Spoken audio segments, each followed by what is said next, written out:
സങ്കീർത്തനം 34 നമുക്ക് പാടിയാലോ? ദൈവത്തിന്റെ സംരക്ഷണം.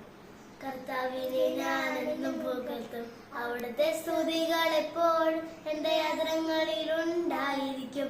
കർത്താവിൽ ഞാൻ അഭിമാനം കൊള്ളുന്നു, കീഴികൾ കേട്ട് ആനന്ദിക്കട്ടെ. എന്നോടൊത്ത് കർത്താവിനെ മഹത്വപ്പെടുത്തുവിൻ. നമുക്കൊരുമിച്ച് അവിടുത്തെ നാമത്തെ സ്തുതിക്കാം. ഞാൻ കർത്താവിനെ തേടി, അവിടുന്ന് എനിക്ക് ഉത്തരമരുളി. സർവഭയങ്ങളിൽ നിന്ന് അവിടുന്ന് എന്നെ മോചിപ്പിച്ചു. അവിടുത്തെ നോക്കിയവർ പ്രകാശിതരായി, അവർ ലജ്ജിതരാവുകയില്ല. ഈ എളിയവൻ നിലവിളിച്ചു, കർത്താവ് കേട്ടു. എല്ലാ കഷ്ടതകളിലും നിന്നവരെ രക്ഷിക്കുകയും ചെയ്തു. കർത്താവിന്റെ ദൈവഭക്തരുടെ ചുറ്റും പാളയമടിച്ച് അവരെ രക്ഷിക്കുന്നു. കർത്താവ് നല്ലവനെന്നറിയുവൻ, അവിടുത്തെ ആശ്രയിക്കുന്നവർ ഭാഗ്യവാന്മാർ. കർത്താവിന്റെ വിശുദ്ധരെ അവിടുത്തെ ഭയപ്പെടുവിൻ, അവിടുത്തെ ഭയപ്പെടുന്നവർക്കൊന്നിനും കുറവുണ്ടാവുകയില്ല.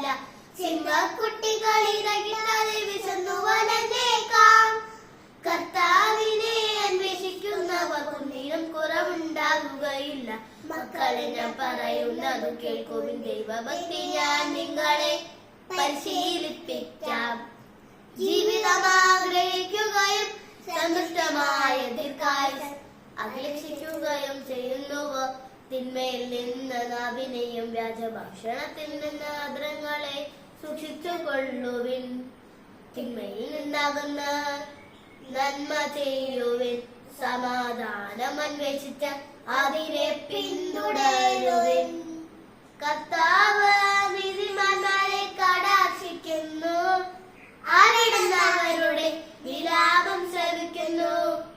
ദുഷ്കർമ്മികളുടെ ഓർമ്മ ഭൂമിയിൽ നിഷേധിച്ചിരിക്കാൻ കർത്താവ് അവർക്കെതിരെ മുഖം തിരിക്കുന്നു.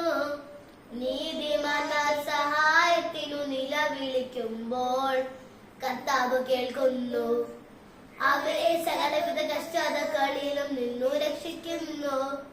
ഹൃദയം നുറുങ്ങിയവർക്ക് കർത്താവ് സമീപസ്ഥനാണ്. മനമുരുകിയവരെ അവിടുന്ന് രക്ഷിക്കുന്നു. നീതിമാന്റെ ക്ലേശങ്ങൾ അസംഖ്യമാണ്, അവയിൽ നിന്നല്ല കർത്താവ് അവരെ മോചിപ്പിക്കുന്നു. അവന്റെ അസ്ഥികളെ കർത്താവ് കാത്തു സൂക്ഷിക്കുന്നു, അവയിൽ ഒന്നുപോലും തകർക്കപ്പെടുകയില്ല. തിന്മ ദുഷ്ടരെ സമ്മതിക്കും, നീതിമാന്മാരെ ദ്വേഷിക്കുന്നവർക്ക് ശിക്ഷാവിധി ഉണ്ടാകും.